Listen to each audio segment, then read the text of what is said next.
Number 10. Heavenly Music.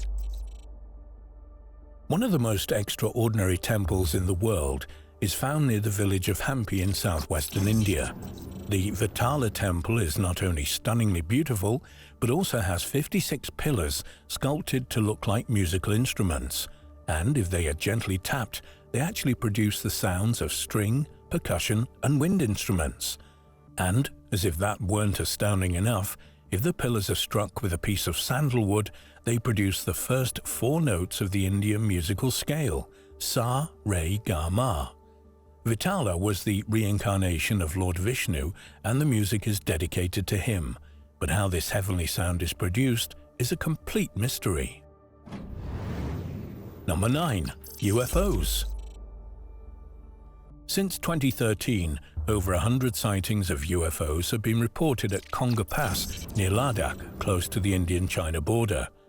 Drones and satellites have been ruled out by army officials, and astronomers who have studied the phenomena say they're not meteors either, though 2 sightings have been dismissed as the planets Jupiter and Venus, which in the thin, high-altitude atmosphere of Ladakh are clearly visible. There is great concern as to their significance because evidently the border is a highly sensitive area. Most of these so-called UFOs are yellowish spheres and appear to lift off in the Chinese side and slowly cross the sky for a few hours before disappearing. Number 8. Twins everywhere. India has one of the lowest instances of twin births in the world. However, the remote village of Kodini in the Malappuram district of India challenges this statistic. It may look like an ordinary village, but as you walk down the street, you see something most peculiar. It seems as if every other person you meet there is a twin. There are actually more than 400 pairs of twins in this small village of no more than 2,000 families. The national average for India is about 9 in 1,000 births. In Kodini, it is 45. Researchers from many universities throughout the world have collected DNA samples, but as yet can offer no explanation for this strange phenomenon. Number 7. Floating stones. In Hindu mythology, Lord Rama built a bridge from Pamban Island to Sri Lanka's Mannar Island so that he could rescue his wife who'd been kidnapped by the king of Lanka. The bridge, submerged since around 1500 AD, is still there. It's famous for having been built with floating stones, and indeed many of the stones in the area do float. But it would appear that this bridge is an entirely natural formation of limestone, and the floating stones are made of pumice, a type of lava formed during volcanic eruptions. If there's water nearby, blobs of high-temperature lava freeze instantly the moment they fall into it. Icy bubbles form in the lava, which once melted leaves pockets and thus creates its spongy form. And this pumice can indeed float in water. Number 6. A growing statue. Yaganti is a temple of Lord Shiva with a genuine, fully documented and unsolved mystery. Built in the 15th century in the Kurnool district of India, there's a sculpture of a sacred bull calf known as Nandi in front of the temple. The locals claim that the idol used to be much smaller than it is at present, but until recently this has been dismissed as nothing more than myth-making. The Archaeological Survey of India decided to investigate the claim, and they have confirmed that indeed the statue is increasing in size by 1 inch every 20 years. There are pillars surrounding the idol. Temple staff have already had to remove one of them because of this mysterious growth. To date, there is no explanation for this curious phenomena. Number 5. Bewildered birds. Jaitinga is a village on a narrow ridge located in the state of Assam in India. Every summer, it suffers from major monsoons, these being large-scale sea breezes. They occur when the temperature on the land is either significantly warmer or cooler than the nearby ocean. On moonless and foggy dark nights, between the hours of 6 p.m. and 9:30 p.m., birds descend in vast numbers, drawn to the lights of the village. They become disorientated and land with no attempt to fly again. The phenomenon of disorientation in fog is well known to motorcyclists and can lead to uncontrollable hunting when the rider starts pushing the handlebars clockwise and counterclockwise in rapid succession as if trying to find the right direction to travel. It is thought that something similar is happening to these birds, particularly when they're disturbed by high-velocity winds at their roost. Number 4. Strange gift from aliens? Was Krishna's gigantic butterball, a 250-ton granite boulder, placed on a slippery slope in Matabelepuram in India by aliens? It's certainly very difficult to explain why this 20-foot-high boulder came to be there. Erosion, water flow and wind have been ruled out, particularly as it's balanced on a 4-foot ridge. And given that it's been there for at least 1,200 years, there's no evidence of technological sophistication in this remote village. It is a complete puzzle. In 1908, the governor of Madras tried to move it using 7 elephants, but it wouldn't budge.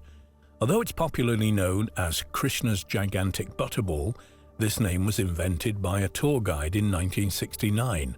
Its original name is Van Iraikal, which translated means Stone of the Sky God. No wonder that some people think it's a gift from extraterrestrials.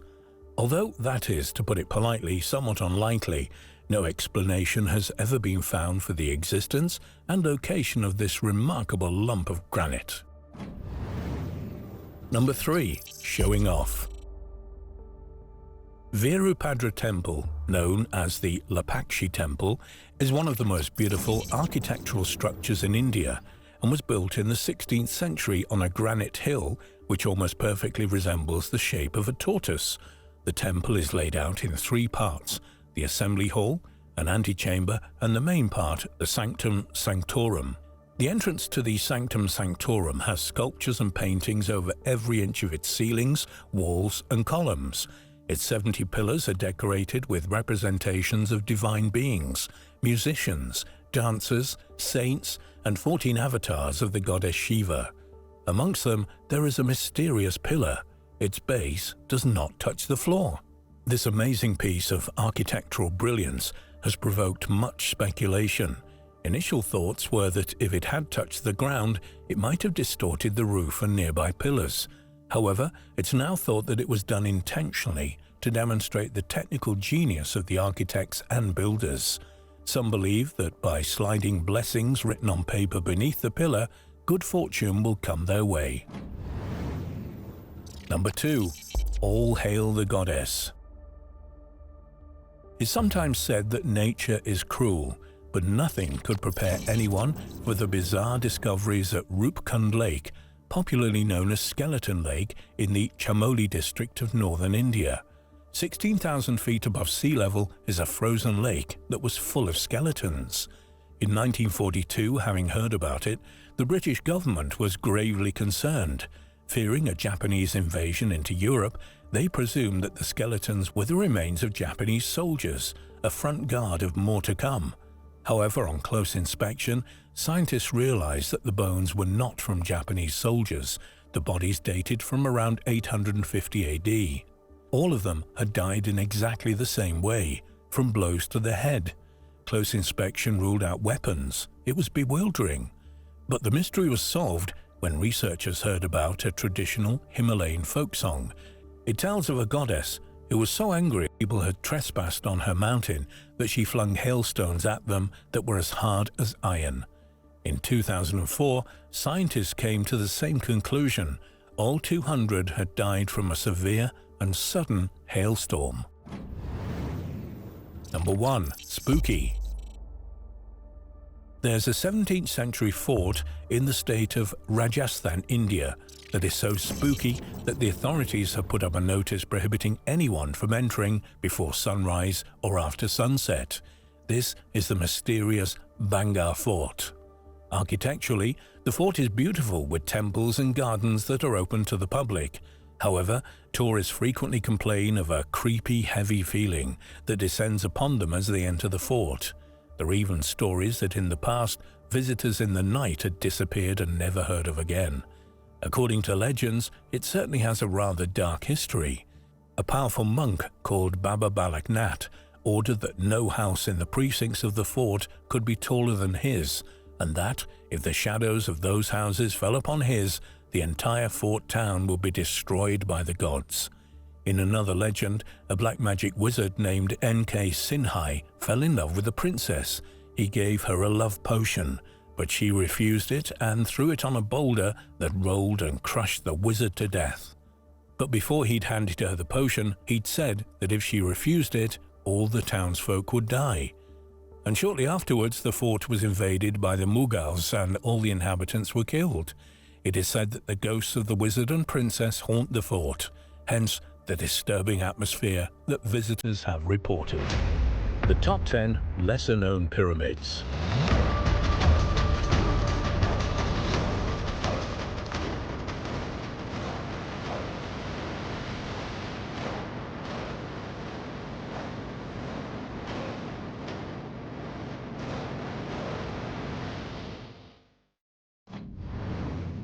Number 10.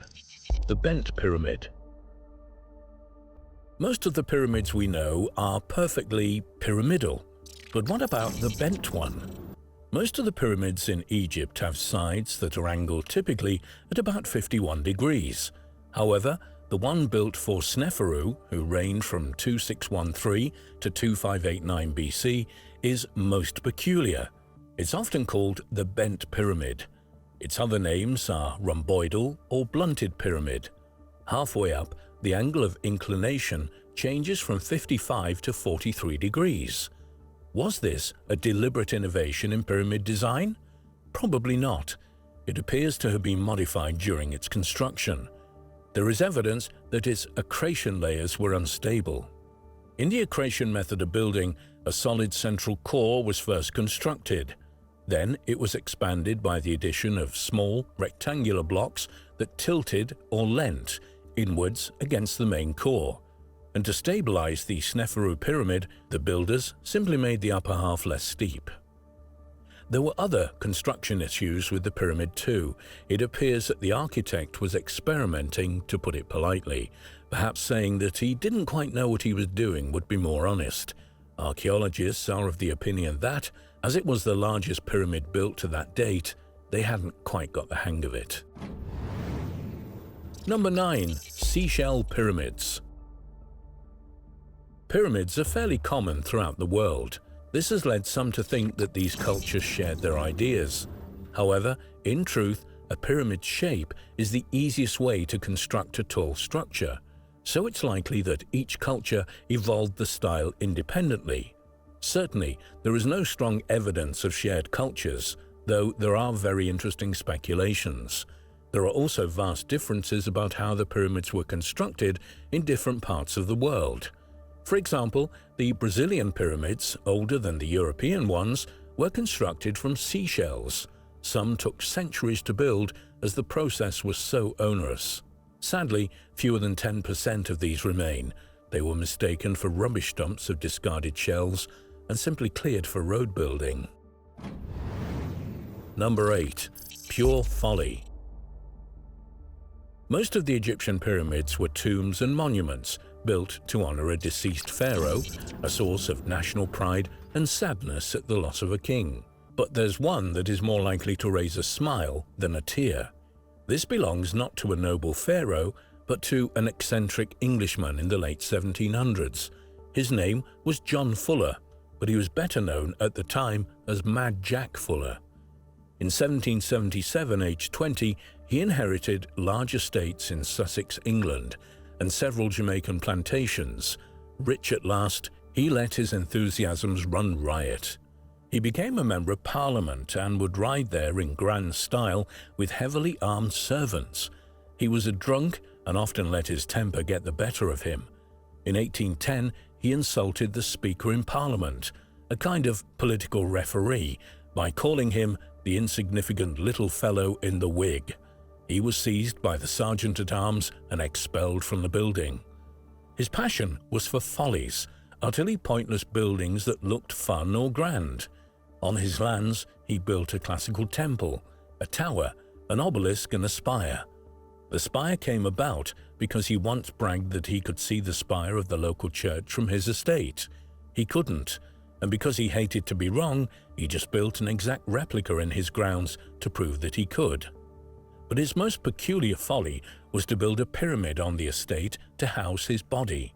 Apparently, he wanted to make sure his relatives couldn't eat him. His exact words were that if he were buried, the worms would eat me, the ducks would eat the worms, and my relations will eat the ducks. No way.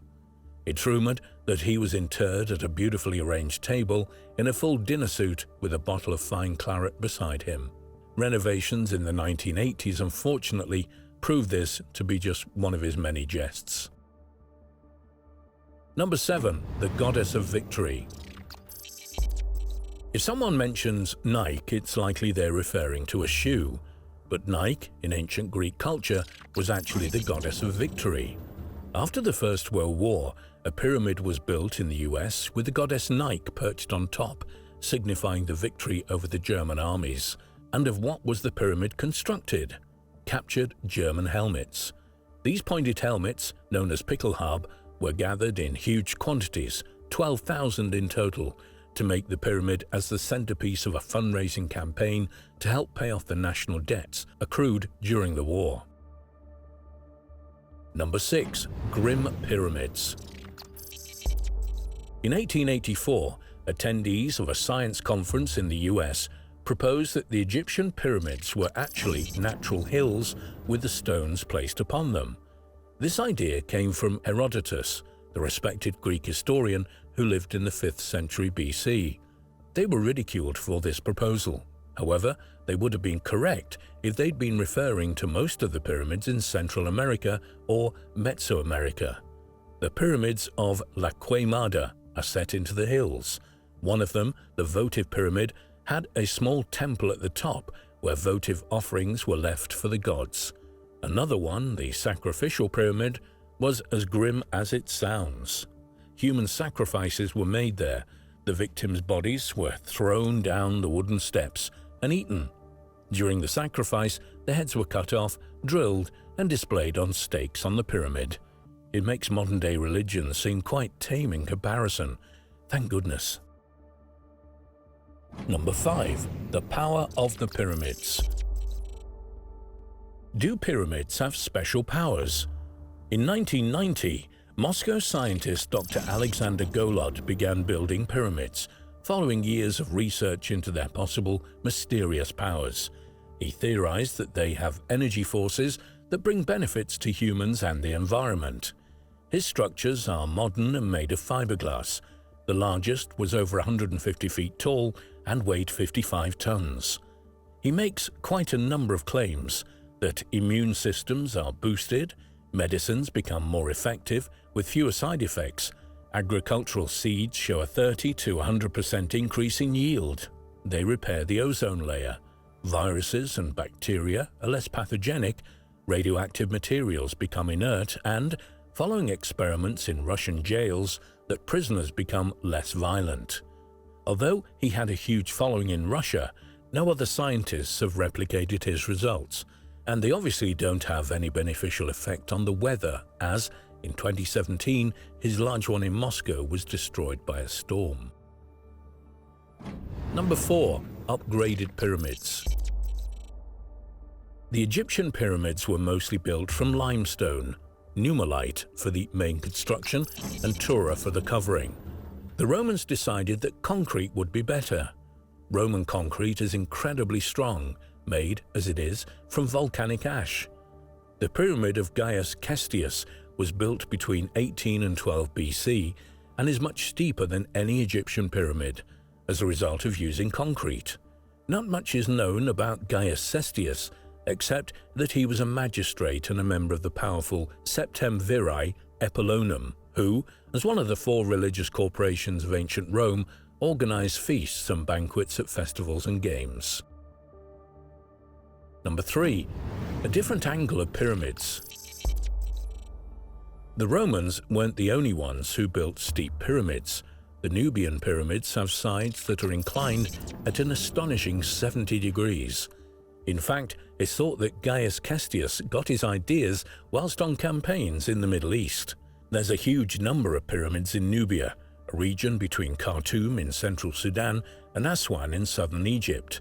So far, in excess of 350 pyramids have been discovered. This is about twice the number in Egypt. They were built long after the Egyptian ones, round about 700 BC, nearly 2,000 years after the Egyptians. It's thought that they were emulating their neighbours. The Nubian pyramids, though steeper, are much smaller than the Egyptian structures, and rather than entombing their dead, they buried them beneath the pyramids. Unfortunately, many have been damaged. Their materials have been removed to use as building materials.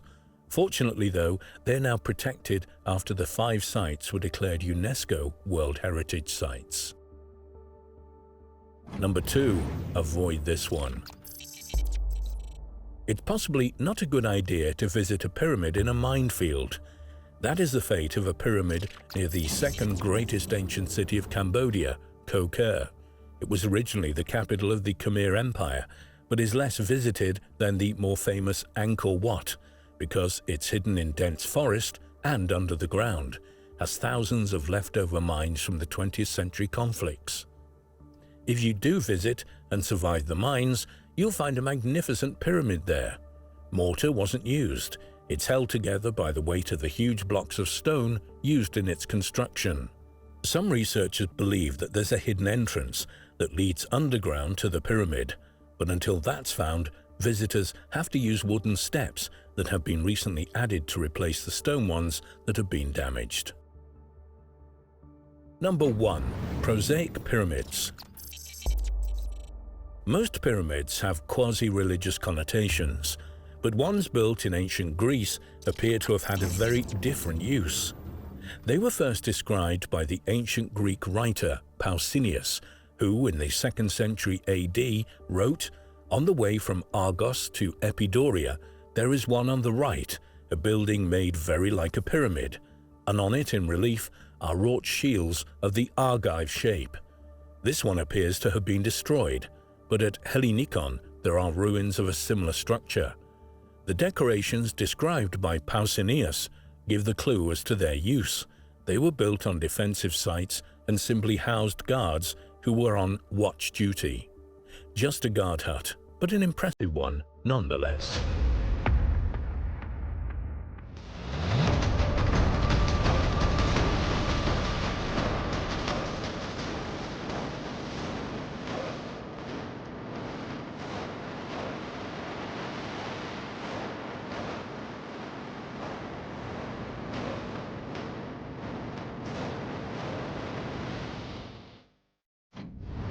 Number 10. Solstice Splendors. The Taj Mahal in Hindi means the crown of the palaces. Commissioned by the Mughal Emperor Shah Jahan, it took about 20 years to build and was completed in 1653. Made of ivory white marble, it is a mausoleum constructed as the final resting place of the Shah's favorite wife, Mumtaz Mahal. It is one of the most expensive buildings of all time, costing the equivalent of nearly $1 trillion. It is perfectly aligned north-south. However, recently it was realized that other parts of the grounds had special alignments too. There are 2 pavilions that guard the mausoleum and the minarets. At the summer solstice, dawn breaks precisely over the pavilion to the northeast, and the sun sets over the one to the southeast. At the winter solstice, the exact opposite occurs, of course. It's theorized that the architects used this alignment to ensure the Taj Mahal's perfect north-south alignment. Number 9. Symbol Citadel. Above the Sacred Valley in southern Peru stands the astounding 15th century Inca citadel Machu Picchu. With its polished, dry stone walls, it's built in the classical Inca style. There are 3 main buildings: the Temple of the Sun, the Room of the 3 Windows, and a ritual stone used as an astronomic clock or calendar. It was built around 1450. Strangely, it was abandoned a century later, but not because of the Spanish invasions. No one is sure why it was deserted. Indeed, it was completely unknown to the wider world until it was found by American historian Hiram Bingham in 1911. Even though researchers and tourists have visited it in their thousands, it's only recently that a major new discovery has been made. Just a 15-minute walk away from the citadel is a cave decorated with paintings of a man and a llama and a mysterious geometric symbol. Though no one knows the significance of this find, it's thought to predate the 13th century Inca civilization. Number 8. Voids and errors at Giza. For over 100 years, no major discoveries had been made about the Great Pyramid of Giza, but recently there have been two. First, in May 2019, archaeologists discovered an immense void above the Grand Gallery. Its volume is almost the same as the Grand Gallery, which leads to Khufu's burial chamber and for whom the pyramid was built. The void is around 100 feet long and was found using high-energy particle scanners. It's not yet been explored though. Undoubtedly it will be in the near future. Indeed, at the moment it's uncertain whether it's a single space or a series of voids, and its purpose is a mystery. The second discovery has challenged the view that the pyramid is geometrically perfect. Following the use of cutting-edge laser technology, it was found that the pyramid is lopsided. Its base is nearly 6 inches longer on the west than on the east. This hadn't been spotted before because much of the pyramid is missing. The casing stones, limestone slabs that smoothed the otherwise stepped pyramid, have largely been removed, making earlier accurate measurements impossible. Number 7. Well past its sell-by date. To watch the horrors in the Colosseum, ancient Romans around 80 AD needed a ticket. This oval amphitheatre held between 50 and 80,000 spectators, who were treated to gladiatorial contests, mock sea battles, executions, classical drama, reenactments of famous battles and animal hunts. Because it was essential that the spectators were seated quickly and efficiently, they were given tickets that guided them through 72 numbered gates. Recently, restoration experts washed these engraved numbers for the first time ever.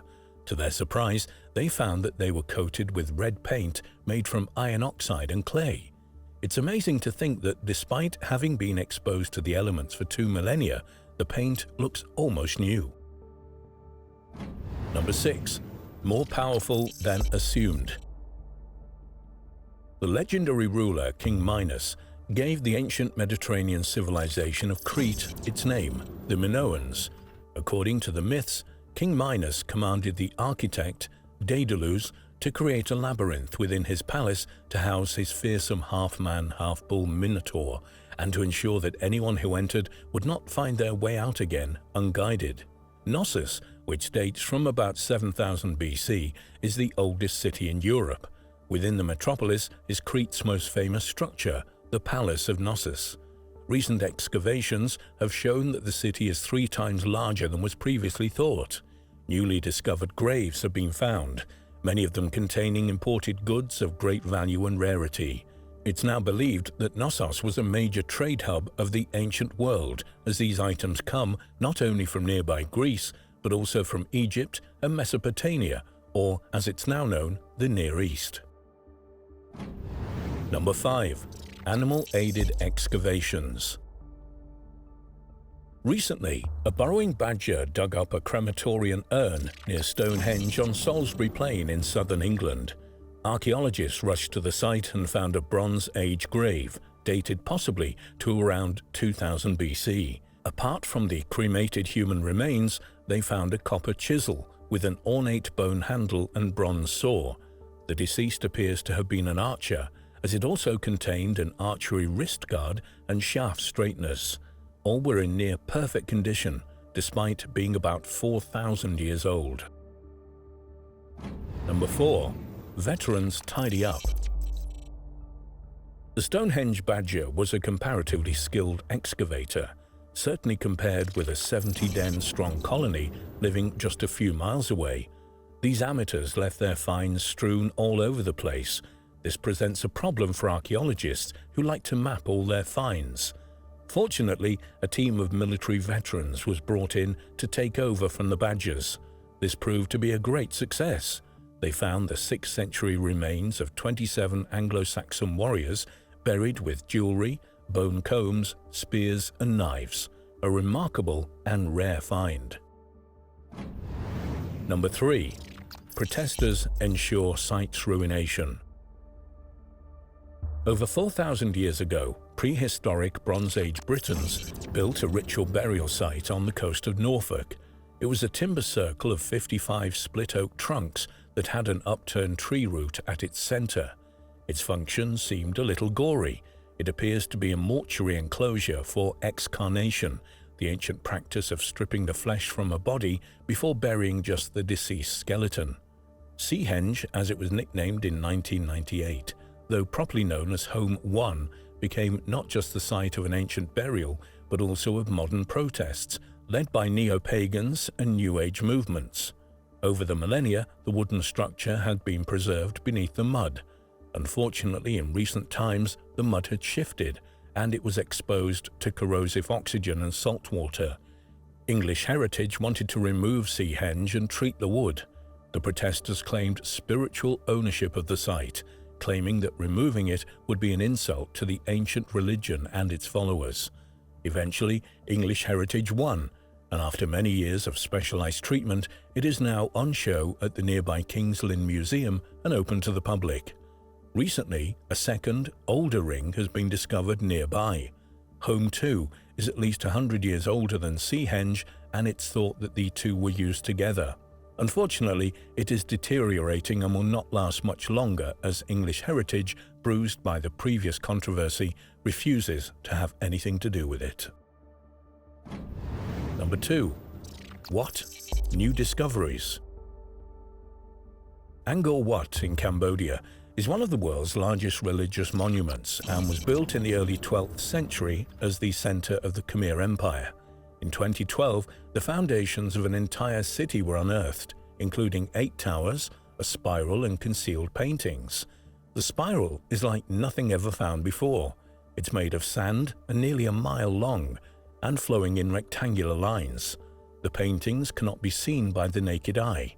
After digital enhancement, they show gods, animals, musical scenes and horsemen. The most spectacular find, however, is the lost city of Mahendra Parvata, or the Mountain of the Great Indra, a Hindu god. Though referenced in ancient texts, it was always assumed to be mythical. However, helicopter-mounted laser scanning technology, called LiDAR, exposed the foundations, which include 30 previously unknown temples and a complex grid-like network of roads and water dikes. Mahendra Parvata predates Angkor Wat by at least 350 years. Ground-based expeditions, unfortunately, are hampered by bogs, thick forests, and perhaps most dangerous of all, thousands of landmines left over from the Vietnam War. Number 1. Stone City. Archaeologists at one of the new 7 wonders of the world, the ancient city of Petra in southern Jordan, have uncovered a major new find, despite 200 years of excavations. The massive metropolis is carved from Arabian desert cliffs. 2,000 years old, it comprises homes, forts, tombs, and places of worship, and truly is a wonder to behold. In 2016, a mammoth structure was found about half a mile from the city. It's a giant rectangular platform with pillars, terrace walls, and an immense stairway. As yet, its purpose is unknown, but archaeological work there is intense.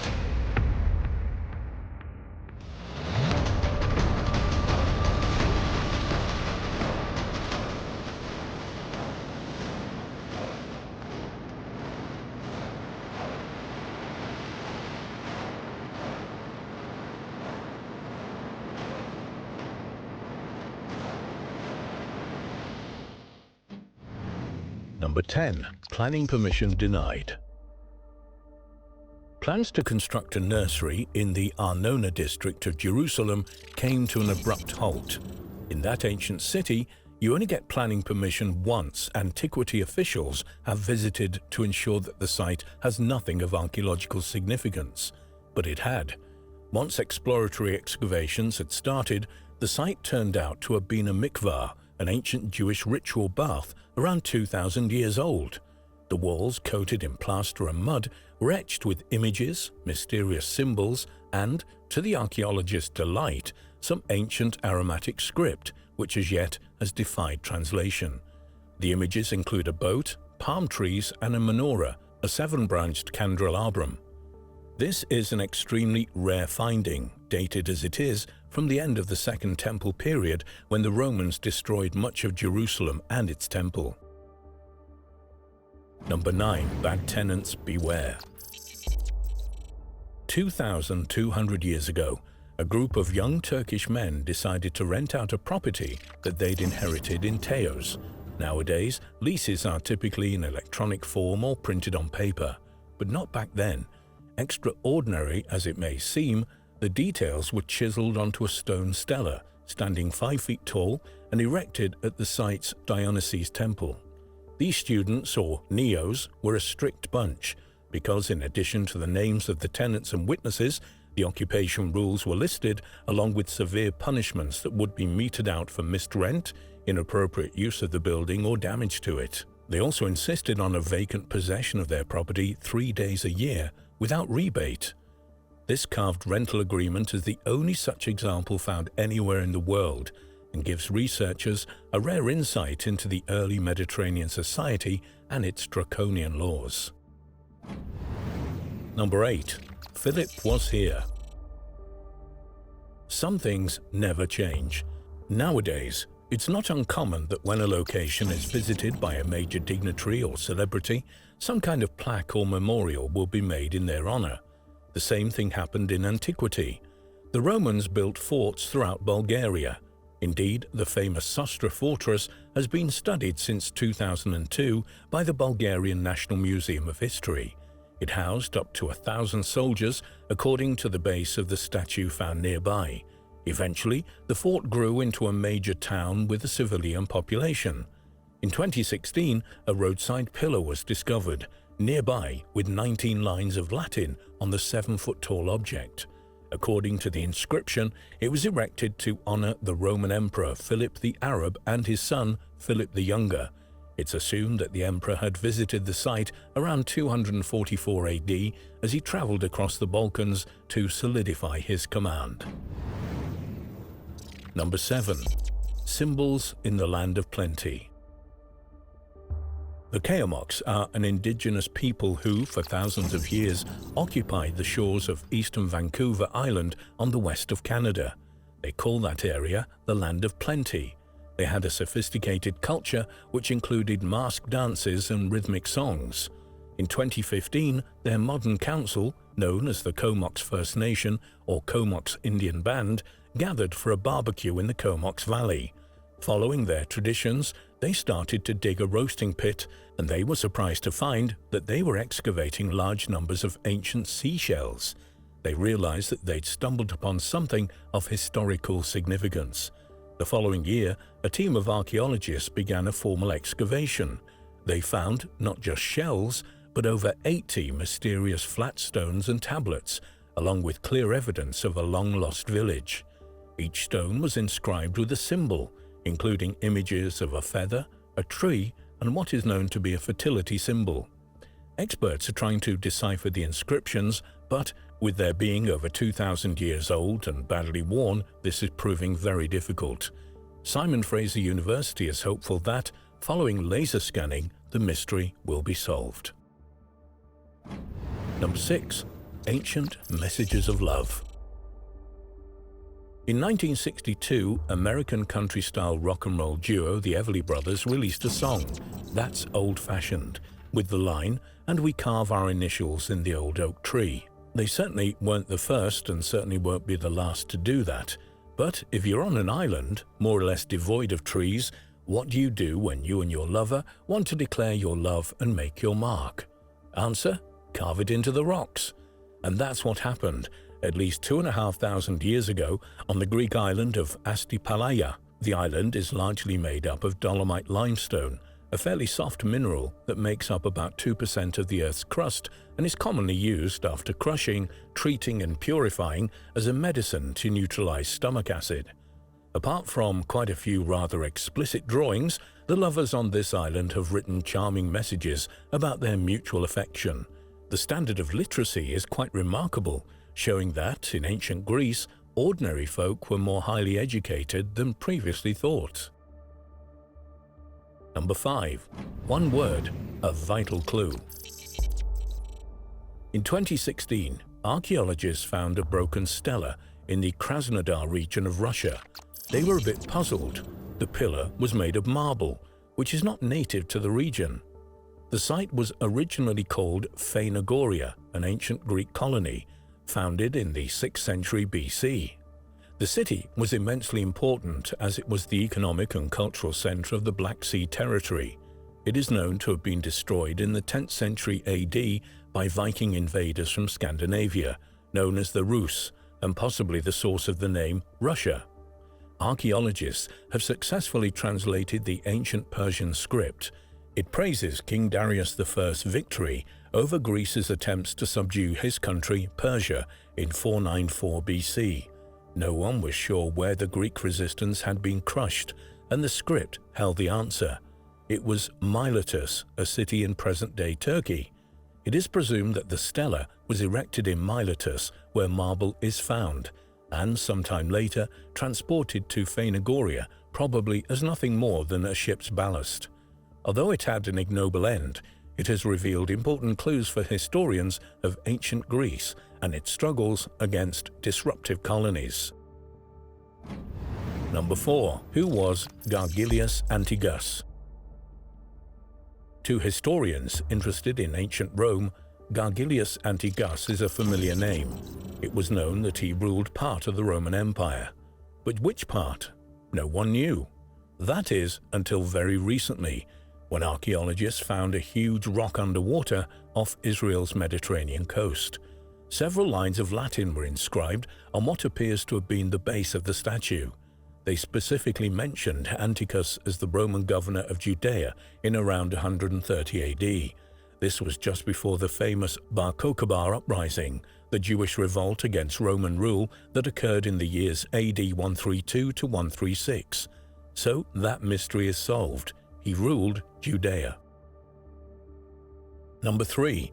The Land of Dead Fire. There is very little water in Jordan's Black Desert, as the name implies, and yet 2,000 years ago, an area within it, known as Jebel Kerma, appears to have supported a large population, living in green pastures abundantly populated with wildlife.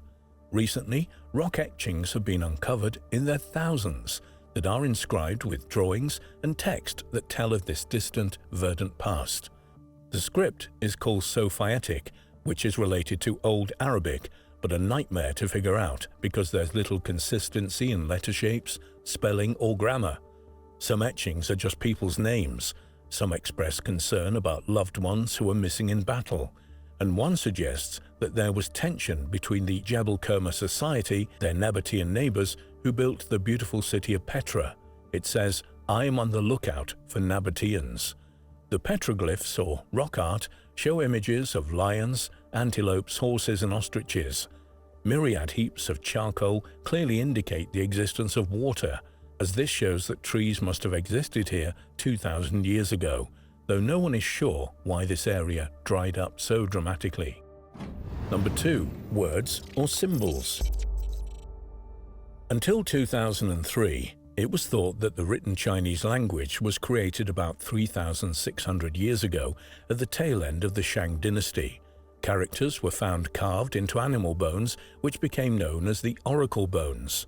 However, following the discovery of Neolithic shards near Shanghai, this has been pushed back by an astonishing 1,400 years. 200 fragments of jade, bone, wood, ivory, pottery, and stone, all with clear linguistic inscriptions, have been excavated at the remarkable Zhuangqiu excavation site.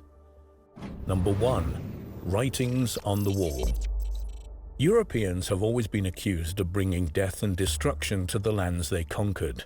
Though this is true to some extent, there is evidence that, initially, at least, it wasn't always the case. In 1492, Columbus sailed the ocean blue, goes the popular verse, and 2 years later he discovered the Caribbean island of Mona. The natives there lived in immense, deep cave networks and decorated their walls with drawings and writings. In 2013, Mona's caves were revisited by scholars. It was already known that the walls were richly adorned with superb images of hunters, animals, and landscapes. But the researchers discovered something new. It was always thought that the Caribbean folk had no written language. This was probably true of their own language, but on the walls, the scholars found phrases, clumsily written in Spanish and Latin, and to their surprise, lots of Christian symbols. It suggests that in those early years, the colonists had taught them writing, albeit not of their native tongue, and had introduced them to Christianity.